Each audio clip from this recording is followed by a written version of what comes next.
Yes, yes, yes.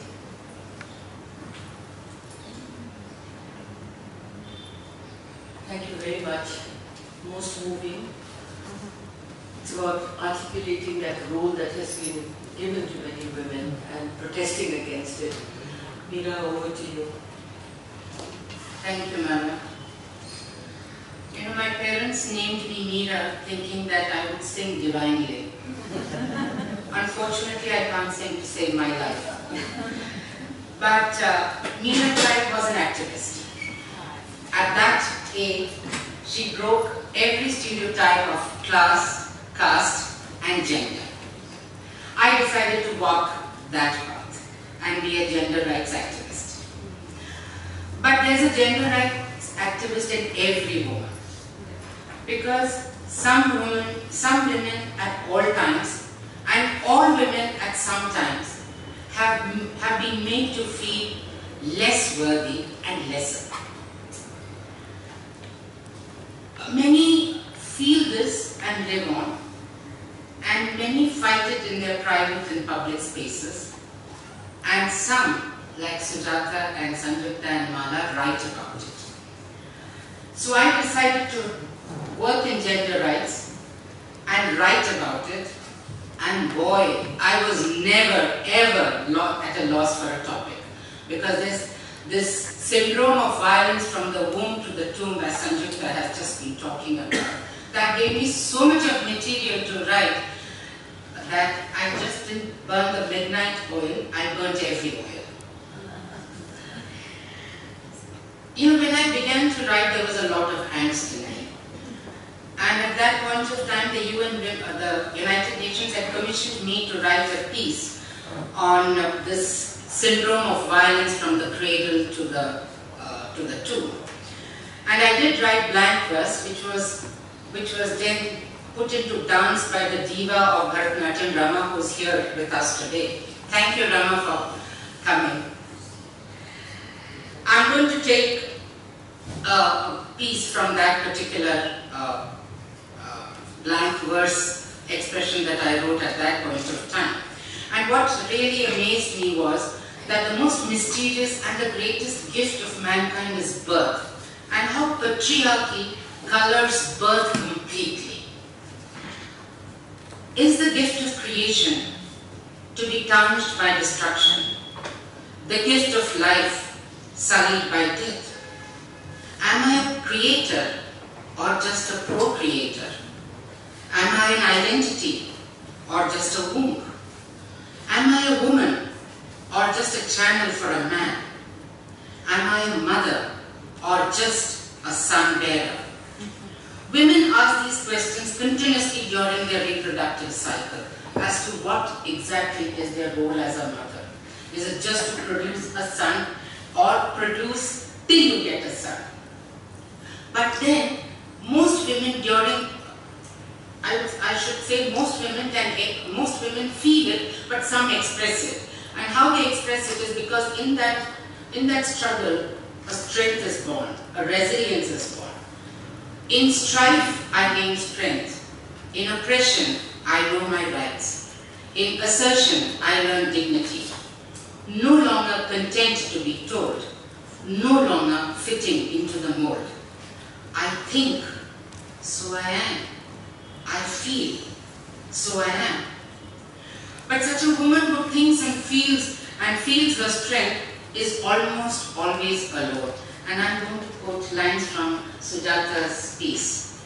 She who seeks light must learn to walk in darkness on her own.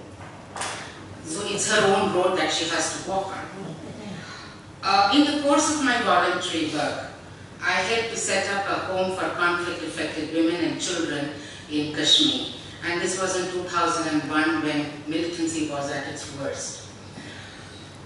I had the opportunity to travel the length and breadth of Kashmir, and I saw a lot, understood some, questioned a lot, and felt tremendously. I want to focus on 2 or 3 aspects of women and conflict, because conflict is a kind of a limbo situation where not only human rights violations are there, but they are even more enhanced in the case of women. The first fact is I would say, a rather positive fact which is born out of negativity. Because when women, in fact in Kashmir there is an entire village called Darpura, where all of them are widows. So women who were left on their own learn to negotiate a space for themselves. They learn to navigate the language of the police, the banks, the pension offices. So in a way, in conflict, by default, women become empowered. We have seen this in the conflict, in the post-conflict of Elam in Sri Lanka, and I did observe this in Kashmir. So I wrote a poem which is called, actually, pushing the symbolic lines further. It's called Paradise Lost. Well, I'm no Milton, but I'll read out the poem to you. Eyes glazed, lips pursed, she sits with shoulders hunched, motionless on the cold floor. Her fingers move on their own as the needle serves the cloth, creating shapes of all sizes. Pink lotus, red roses, flocks of purple flowers, emerald green of summer's plenty, blazing shades of autumn's earth. To live through life's endless winter, she creates an eternal spring. Once she soared for her tiny home while she waited for him. His all too few visits, stealthily in the night's darkness, in that flickering light, seeing not the brilliant colors, caring not for unspoken desires. Pushing back her colorless veil, she selects another red, reliving that fatal day when with a single shot, fate wiped out all the colors, leaving only the shades of strife. Magic flows from her aching fingers as she creates the tree of life. The leaves and the flowers, the fruits and the birds, lovingly she embroiders the fullness of life through the long, lonely days. She knows her fingers give her life as she touches the rustle of money and caresses the silver coins. Homeless she may be, not yet helpless. They say in Kashmir, paradise is lost. In the proud lift of her head, perhaps a bit of paradise is regained.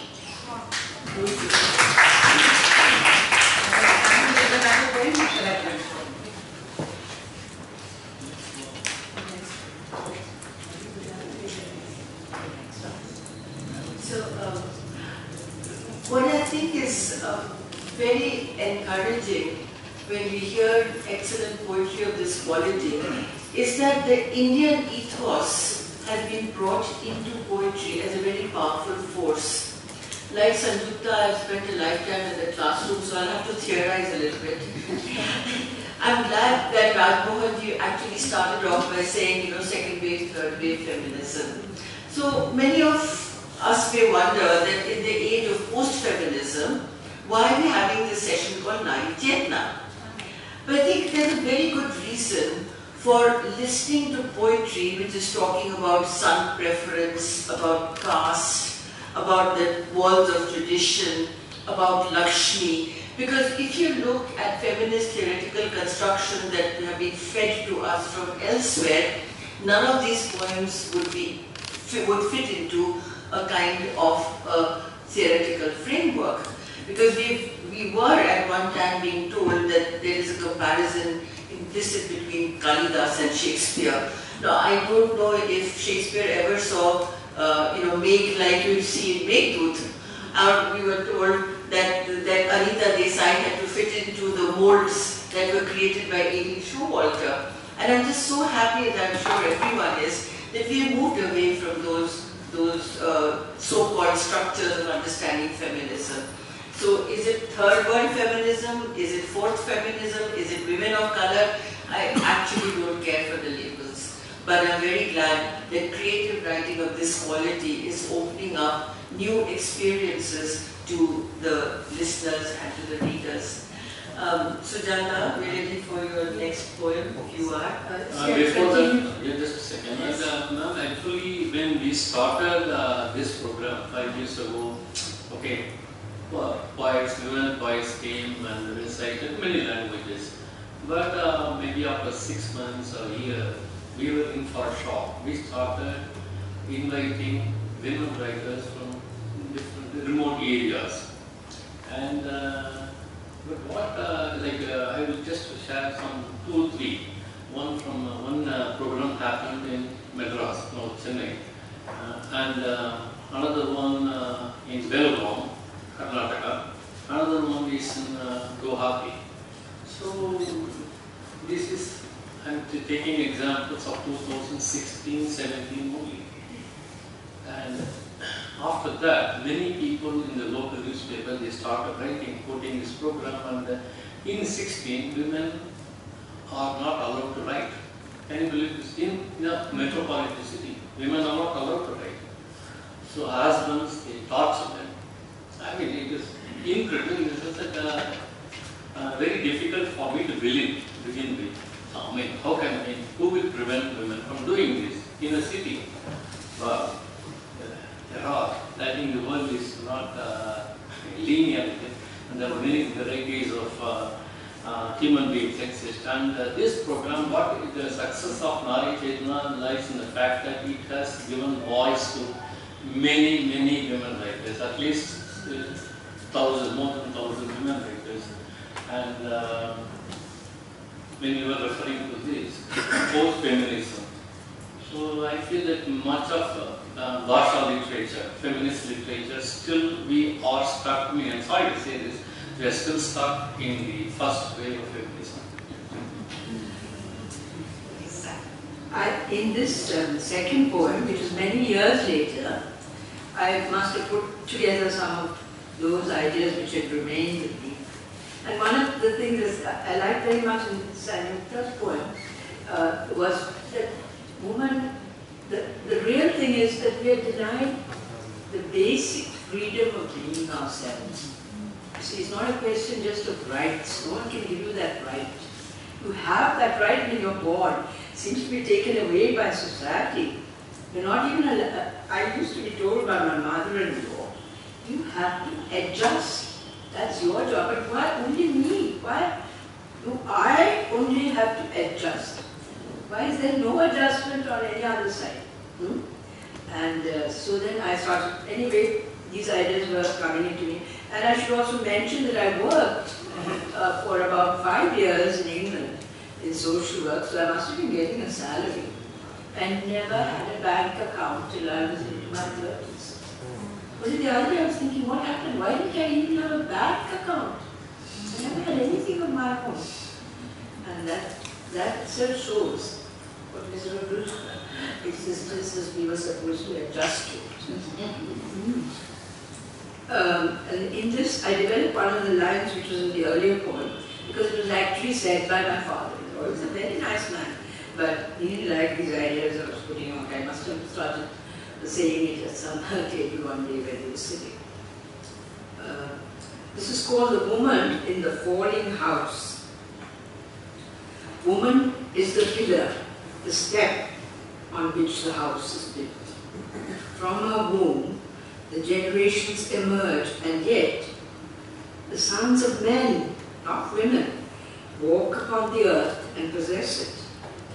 Tradition is a tight warp, binding the woman's body, the woman's heart.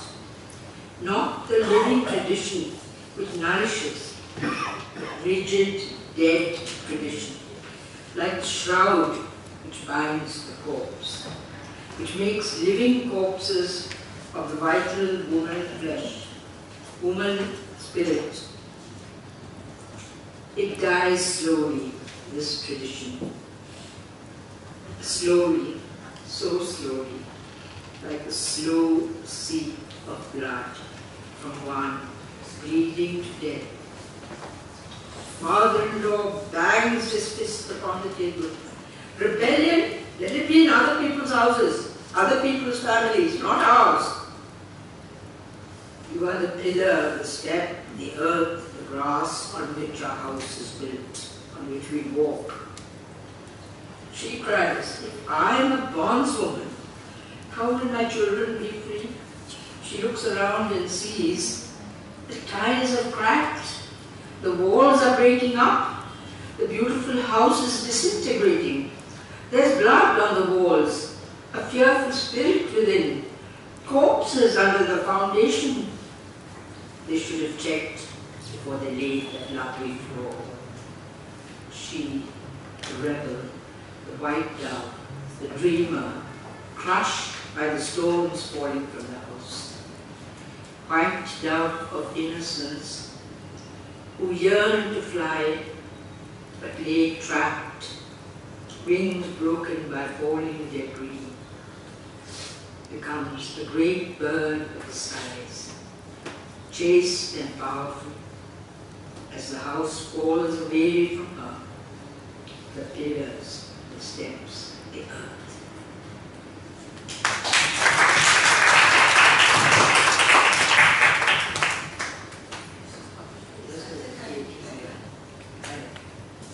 Thank you very much. I'm delighted to see this book again. I just want to share that this is a Sahitya Akademi publication, and there was quite a buzz when 3 volumes were published, am I right?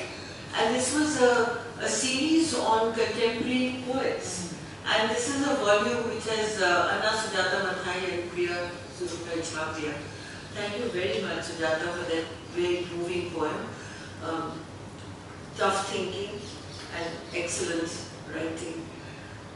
Sanjukta, would you like to read the narrative that you wanted to share with us? Okay, thank you.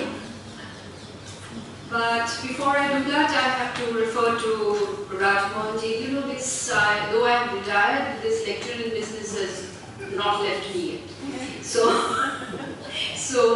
the only thing I want to comment about in terms of women not writing what they are thinking or they being punished in their patriarchal structures, which are called families and homes, is the fact that around 1995, between 1995 and 1997, if I'm not mistaken, about 70 women writers from various regions were invited to Hyderabad, and a particular conference was held which was called Guarded Tongue.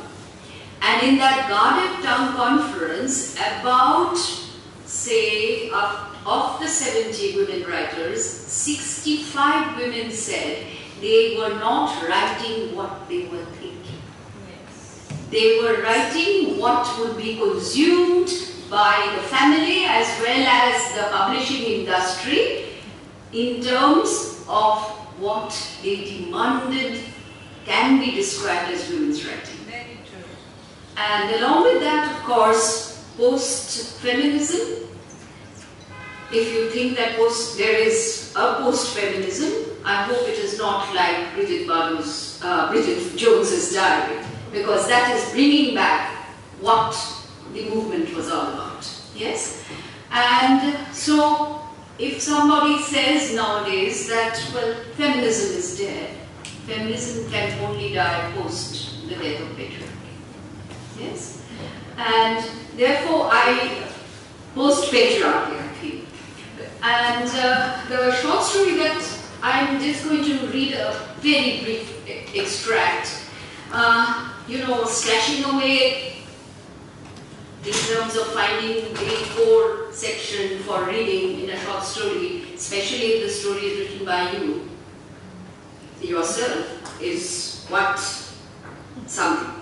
So this is about a village woman, about a rural background, and the husband is a very ordinary farm laborer, does not even own land, and his wife falls ill, and then they find that she has a tumor. There has to be a hysterectomy operation which they are unable to afford. They try their best, they reach out to the hospitals, state hospitals in Calcutta, and the husband promises his wife that he's going to really try and help her, and that operation is going to happen. He's going to take loan from somewhere, and I'll read the latter half of this short story.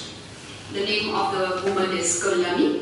Kalyani was surprised, happy and relieved. She even hummed a a long forgotten tune of a folk song, she folded her children in her thin arms and said, "Your father is a very kind man. All will be well. He will surely cure me. I'll work too in the local factory and try to recover some of the money that will be spent." Why do such diseases that require such expensive treatment happen to poor people like us? Maybe I should ask those boys from the city when they come here next. So these are some of the ultra-left group guys who were visiting the village routinely. A few days later, Nimai announced, that is the husband, "All's well, the operation will be done on Tuesday at the Kolkata hospital that I visited with Mihir 2 weeks back." Kalyani couldn't stop sobbing with gratitude. She felt her husband was a god incarnate. On Monday afternoon, Nimai's mother served lunch to Kalyani, as she did on other days too. Rice, dal and potatoes, but also a piece of fish. "Fish!" exclaimed Kalyani. "Where did you get it from?" Nimai's mother said, "Tomorrow is the operation. You must eat well today." Kalyani savored the small piece of katla fish and was so grateful that she had such a wonderful, caring family. At around 3 o'clock that afternoon, Kalyani began vomiting. Her frail body writhed and twisted and contorted in pain. Her body was moist with sweat. She heaved in such a way that her body was hoisted out of the bed as the children screamed for their grandmother and aunt. Nimai's mother and sister, who had gone to check up a neighbor, heard the screams of the children and rushed home. Kalyani's eyes seemed to pop out of their sockets. She tried to say something but made some gurgling noises. You, she said, and soon fell unconscious. The villagers rushed her towards the medical center. It was too late. Kalyani died on the mobile stretcher, the van rickshaw in which she was being rushed to the hospital. Alo and Kalo ran behind the rickshaw. Ma, they cried. But Kalyani could just raise her arm once as if to hold them, and then her body became inert. Nimai's mother informed the doctor at the center and the local police that Kalyani had committed suicide. As she was a good wife, she did not want to burden her husband's family by having to bear the expenses of her operation. Where was Nimai? He was at the hospital in Kolkata making all the necessary arrangements for Kalyani's operation the next day. The villagers seemed skeptical. The neighbors murmured, but no one spoke aloud. Kalyani was cremated in the late evening and Nimai's family heaved a sigh of relief. Alo and Kalo clung to each other, trembling with fear and pain as they tried to sleep. Those were not cell phone days, but then telecommunication hasn't really been effective in stopping inhuman barbaric acts. Kalyani's widowed mother, married sisters and a brother heard about her suicide a few days later. They lived in a village in Nadia. They felt something was not quite right, but were too powerless to do anything, even ask questions. Their own lives were messy. Men shrugged. Your choice. I have a poem which there is a narrative and there are questions. Yeah. You know, in conflict conditions, democratic spaces are taxed, and invariably women's spaces are taxed first, because conflict and war are gender activities. In Kashmir, during the last 20 years, under the influence of a rather virulent form of Islam, which is the Wahhabi Islam, the Jaish-e-Mohammed and the Lashkar-e-Toiba and the Duktarani Millat had issued diktats to women in the valley that they should all wear burqas, they should shun beauty parlors and not wear Western clothes. I must say the militants don't have much clue about female psyche, I think. Why tell a woman not to look beautiful? I mean, that is a non-starter from day one. However, the women, many of the women took on the burqa. Is it a good thing or a bad thing?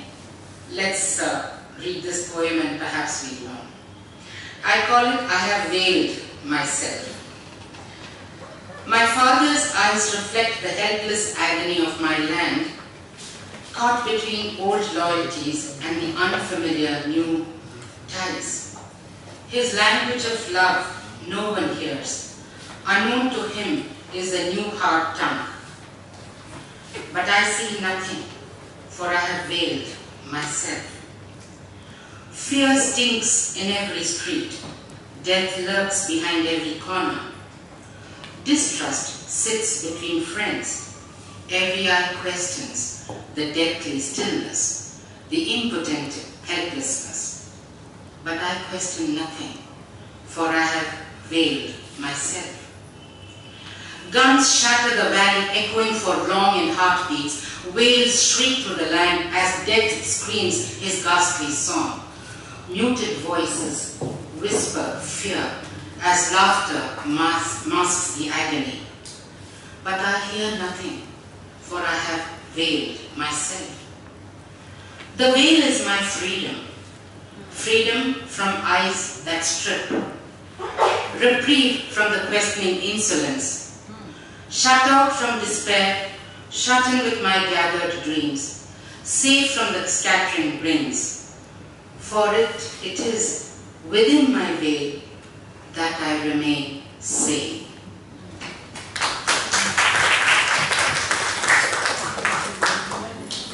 Narrative? We are always told that women should have the right to choice. I don't think it ends with there. The right to choice is not enough. What is more needed is the courage to assert that right to choice.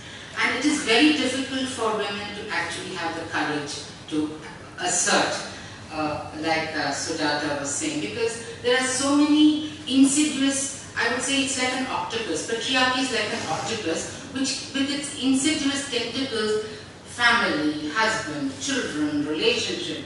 So many relationships actually bind us and prevent us from asserting that courage of choice. I want to take the example of, it is part of my book, which is titled In a State of Violent Peace, based on 14 narratives of first-person accounts of people who have seen the genesis of the conflict in Kashmir. And one particular story that I wrote was called The Courage of Choice, based on the life of Dr. Girija Dhar. Dr. Girija was a gynecologist, eminent social activist. She was the chair of the State Commission for Women. She was the chair of the Public Service Commission, very well known. She conceptualized, constructed and ran a 500-bed hospital called the Lalbeg Hospital in Srinagar. We always used to joke with Dr. Girija that she is responsible for 50% of the population of Kashmir because she delivered all those children. Girija made the choice in the early 50s when Kashmiri Pandit women were not even sent to school. She had the courage to stand up and ask to be trained as a doctor. She took on the courage further and went on to England to take the FRCS. And while she was in England, she fell in love with Dr. Nasir Ahmed. Now one would think a marriage of that, in those days would create extraordinary controversy. Surprisingly, I think people were more evolved. There was no controversy. There was, of course, a lot of questions as to how they would function as a couple because of two different cultures. But I want to read out what she herself says.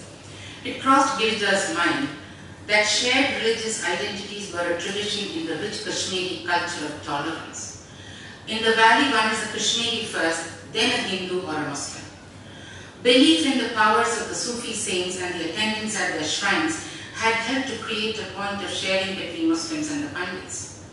She wondered if her marriage to Nasir was so free of tensions because of the Kashmiri culture of tolerance or because of the broad outlook of his family.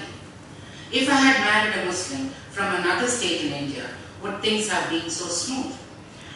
Dr. Nasir Ahmed's mother, Ulhan Begum, she wanted to make this transformation so seamless. She came to Girija's mother and said, I have 4 sons. Take one son, take Nasir, make him a Hindu, and let everything be as it is.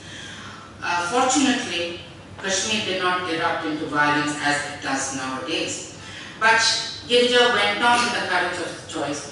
When she became the principal of the medical college, she decided not to close the medical college despite militant threats. She went on to carry out the exams even though there were continuous threats from militants. And one morning, when she picks up Dr. Nasir's phone by mistake, that morning the phone on Nasir's table rang. She picked up and a menacing voice threatened in crude Urdu. Kafir, how many more times do we have to tell you to leave your Pandit's wife? Have you converted her to Islam? No? You know the consequences. Leave Kashmir or die.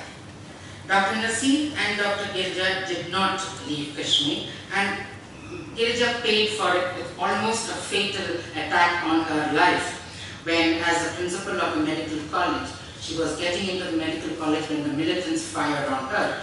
And at the end of it, all she joked was, it's a good thing that militants are so badly trained that they could not even get me as a sitting duck. You know, they were, a lot of people had the national media had indicated that it was a courageous decision. But Girija says, I don't know whether it was an act of courage or not. I do know that both Nasir and I are deeply attached to our homeland. All those who left were also deeply attached. That is what makes the tragedy of forced migration deeper. When we weighed the attachment to our space, our people, our home, it outweighed the fear for our lives. In retrospect, I think there was also the resentment against being forced to do something against our will. We also felt that fear was in our minds. Once the fear is out, then it becomes easier to resist any kind of force.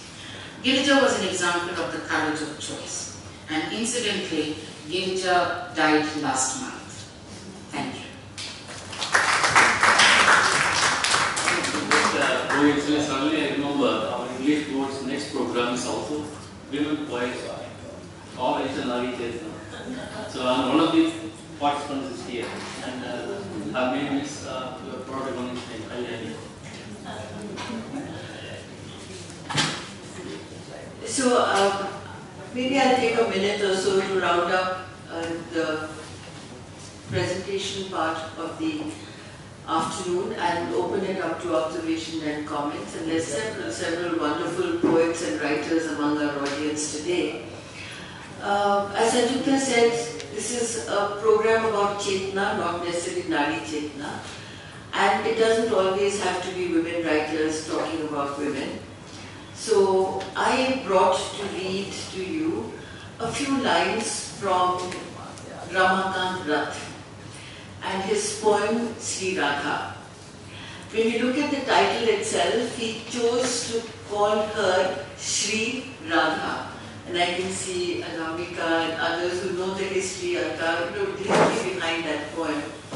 Here was a brilliant writer. The poem was originally not in English, but Ramakant Rathi translated it himself.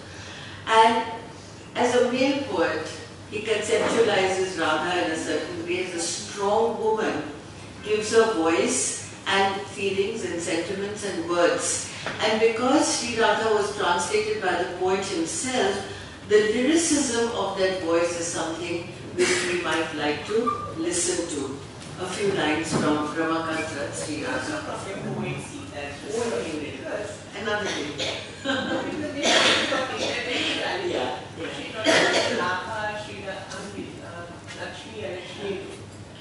Yeah, actually, it's an important reminder that one of the things that's happening in whichever phase of feminism we want to call this in India, there's a lot of revisiting of mythology and a reinterpretation or a rereading, and a lot of it is going into the absences and silences with which they're traditional and revisiting history. But the absences of the voice of the women is where it comes in, which is why I think this particular poem is so beautiful.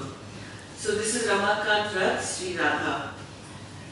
You are the fragrance of rocks, the lamentation of each flower, the unbearable heat of the moon, the icy coolness of the blazing sun, the language of my letters to myself, the smile with which all despair is born, the millenniums of waiting without a wink of sleep, the ultimate futility of all rebellion.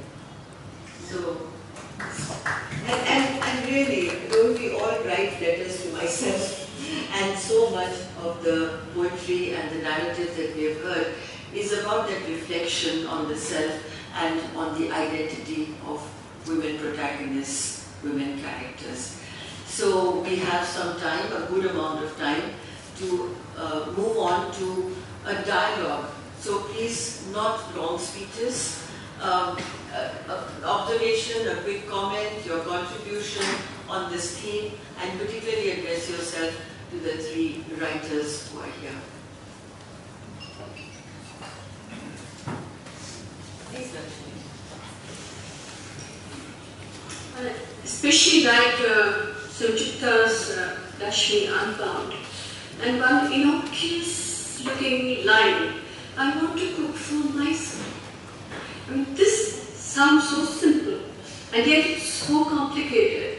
It made me recall Kanika Sharkar's whole chapter on women and food in her translation of Rashishundri Devi's Amarji.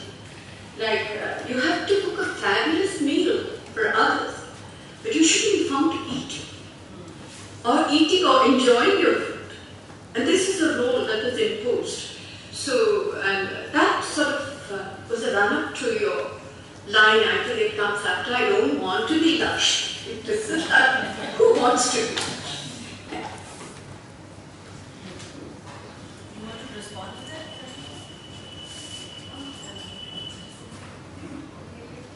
Yeah, Anamika. Yeah, I was wondering how you break the hierarchy, snap off the hierarchy between personal, political, mythological, and the local. I mean, all the points read here are intertextual in a very interesting way. Because when she talks about paradise lost and regained, she's also entering into a fresh dialogue with Milton. Yes. When you talk about Lakshmi Unbound, there's an echo there. So it's very interesting how women play with echoes. I mean, that's a kind of Rudraveena. That tradition is like a Rudraveena that women keep playing with, producing new kinds of echoes and reverberations. The local is very pronounced in her poems. So when she's really a target, how, you know, and of course one is reminded of Anne Riddler's poem where she is, Penelope. So this whole idea of weaving the binaries and how we've woven the binary between Lakshmi and Alakshmi, that's also a very interesting part of tradition. And ma'am, when you were talking about,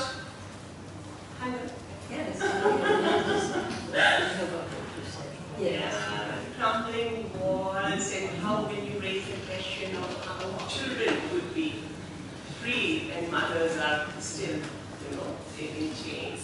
So I could see a great growth, you know, from there to go. And you said that you went back to your previous text and rewrote it. So can you please talk about that experience of rewriting, establishing a dialogue or writing a letter to your own self, older self, and the idea of establishing a dialogue with, archetypes and established characters. So talk about the dialogic part of it, all three of you will be very interesting. Somebody else? Yes, ma'am. No, please. Talking to the mic. Not exactly to that, but then suddenly struck me that I must have been married for some years, but I really hadn't thought consciously about feminism. मैंने women के different issues पे मैंने बहुत काम किया और मैंने बहुत study किया from grassroots level to the very top level. They want us to become Sita, they want us to become Yadda, they want us. I asked कि सीता तुमने अपनी परीक्षा